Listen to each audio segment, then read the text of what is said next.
everybody, it's Jeff here once again with Entrepreneur Essentials, and I am here with my friend Michelle, and she is going to talk to you a little bit about what she does, because it's very exciting. She does real estate, but she also does a local podcast and does some things right here in our community. So she's another person that's trying to highlight what's going on in our community, what's going on with other businesses. I'm really excited. She's part of my Toastmasters group and wanted to really just find out more about her.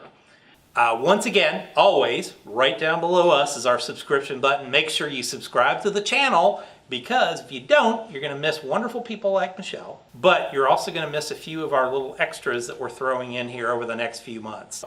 So Michelle, tell me a little bit about your entrepreneurial journey. I have been a real estate agent since 2011, Okay. but I've been involved in real estate since I was a teenager. Okay, wow. My father owned a lot of real estate rental houses, and I got to do the prep when people moved out, and the cleanup, and I decided I never wanted to own rental houses. So I got involved. For all of you out there, let's just, from her experience, say that one more time. I never want to do it. Yeah, it's a big headache. My hat's off to people who can maintain that. So in 2009, I got involved in real estate. I thought it would be a way to make money fast. It turned out I was trying to get a job. I also had 4 young boys at the time, from the age of 8 into diapers, and my husband was working himself to death, and I was like, let me do something to make some money. So I decided to get into real estate, taking some classes at night, reading books, studying, taking my test online. And I didn't get my license at that time, but I was going to become an investor.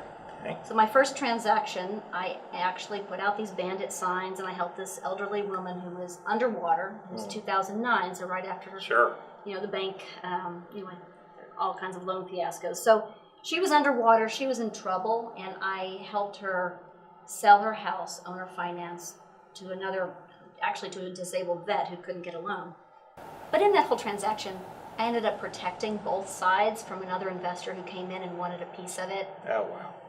It was really nerve-wracking because it was my first transaction, and I felt like I had to be the mama hen protecting both sides away from this evil person. You couldn't have made this more complicated.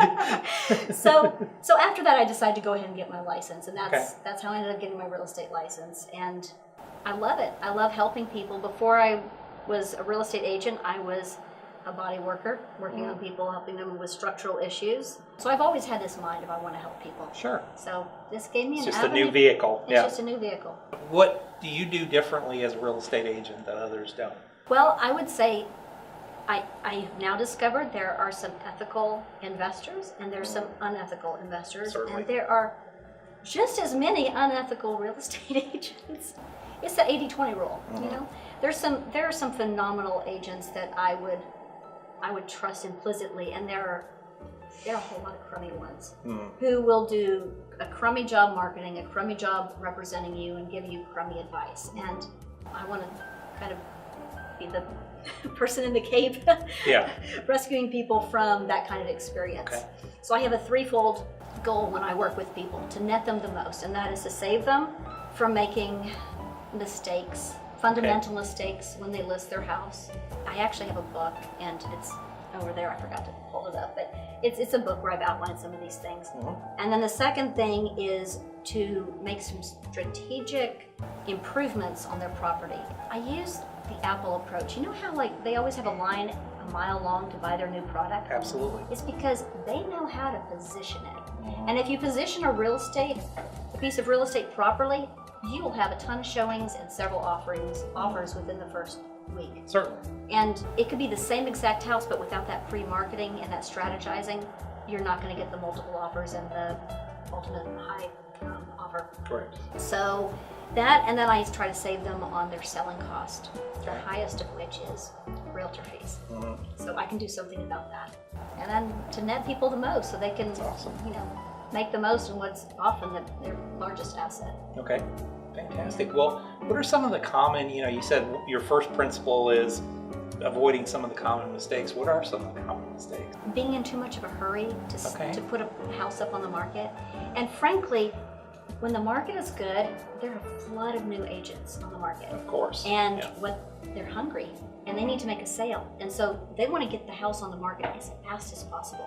Whereas a lot of times, if you'll take 1, 2, or even 3 months to properly prepare the house, and it doesn't have to be expensive. Sure. Just changing the light bulb is making the whole house brighter. That's my number one thing. Okay. Removing the window shades, the screen, so the house is brighter. You want as much light as possible. Okay. So I have a list of about 30 or 40 things, and we go that through aren't really expensive. that aren't really expensive. And then I have some, if people have the budget and they really need a kitchen remodel, we can do that. Okay. But you don't have to do a full house remodel to do a few strategic things that can get you $15,000, $20,000 more. The main fundamental mistake is not preparing the house properly. Okay.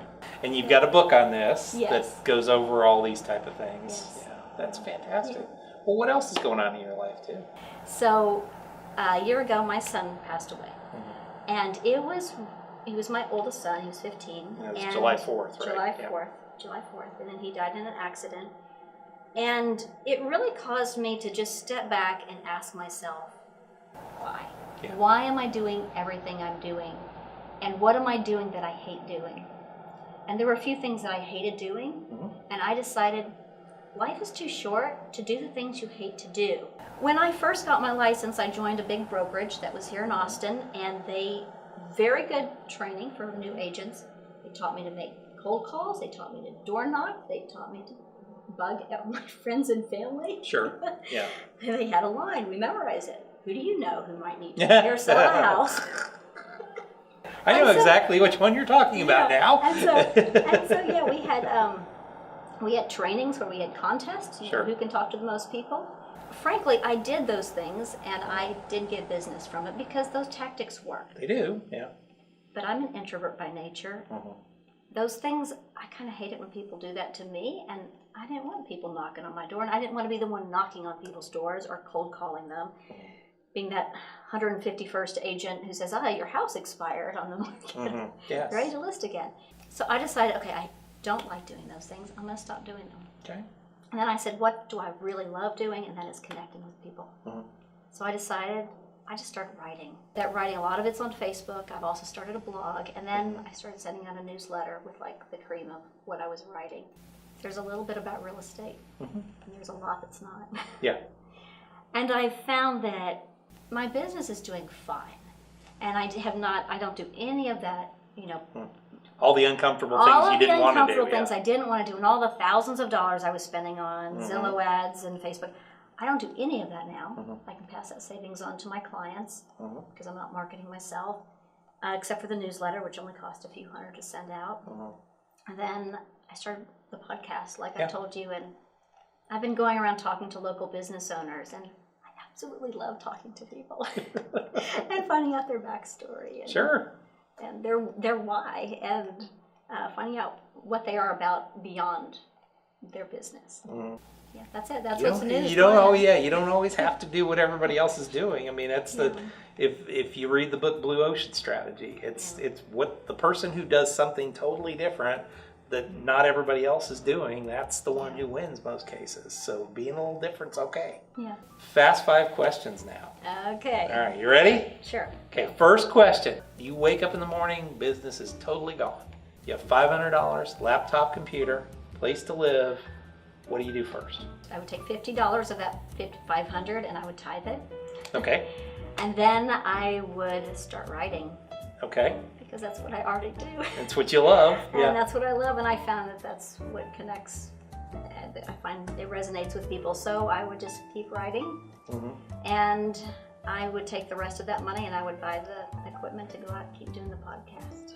So basically I keep doing what I'm already doing. That's okay. But generally I have found that if you come from a place of really caring about people and giving without the expectation of something coming back, everything falls in place. It's amazing. And it's not that I help this person and this person refers me to someone else. I've helped several people, 2 people the last couple months, deal with bank and not get foreclosed on. They're not going to pay me anything. Yeah. But then out of the blue, someone else referred me, and I got a few transactions there. So these people don't know about what's going on here, but You give and karma bank. it kind of comes back to And I've called it the karma bank. You put money in, or you put it in karma in there, and karma somehow will get extracted later. So. you. Exactly. All right, second question. What's your biggest entrepreneurial mistake? I would say shiny object syndrome. Okay, yep. Squirrel.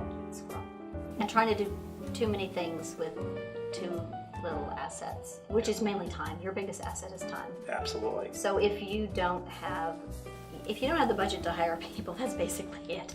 Then you need to limit yourself as far as what your scope of. Sure. Yeah. There's so many things I want to be doing, and pretty much I have the capacity to write and do the podcast. Fantastic. Oh, that's it. And then just get the rest of the shiny objects. I've actually Eliminate created a sheet. I call it the squirrel cage sheet that I have inside my little mastery journal. And when I have one of those things, I write it down on there and I stick it on a board in my office. And I don't, until I finish what I'm working on, I can't go in there and pull it off the board. That's great. Squirrel I cage. might borrow that squirrel cage. What's a good book that you recommend? Okay, I love Principles by Ray Dalio. Okay. I don't know if you've read that one. It's awesome. But my top book that I recommend is the actual Bible. Okay, hey. Because I think it's the best business book I've ever read, and it's also the best as far as spiritual lessons, relationship lessons, business lessons. It's all in there someplace. It's all yeah. in there. Yeah. Absolutely. And as my friend Bubba Henson, Pastor Henson puts it, he goes, God was also a foodie. Or Jesus was also a foodie too. He was either going to a feast, coming back from one, or talking about one the whole time. So, what's a good tool that you use in your business every day? Probably my phone. It's very unoriginal, but That's I send documents and people DocuSign contracts from my phone. from your phone. Yeah, I mean, just think of how many years ago it was you'd show up with a big pile of paperwork for them to go through. Yeah, and I mean, usually I'll have the iPad because it's a little bit larger Yeah. screen, but in a pinch, the phone, you know.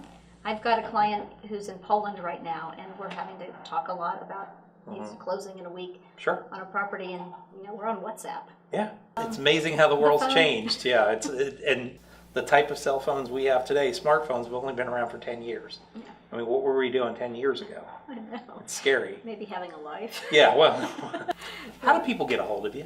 Phone call is the Okay, best. all right. Texting, but 512-203-0516. And then I have a website. Okay. It's my name, michellemellis.com. .com.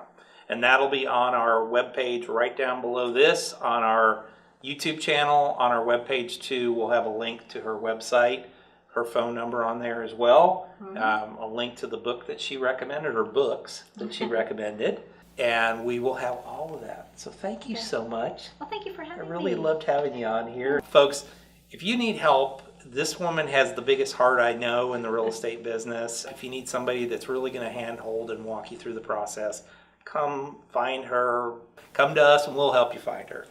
But she's fantastic and just a wonderful person. We'll see you here next week. Thank you all for showing up once again. Make sure you subscribe to the channel, because if you don't, you miss wonderful people like this, and you miss some of our few things that are going to be popping up here over the next few months of little extra things for our subscribers.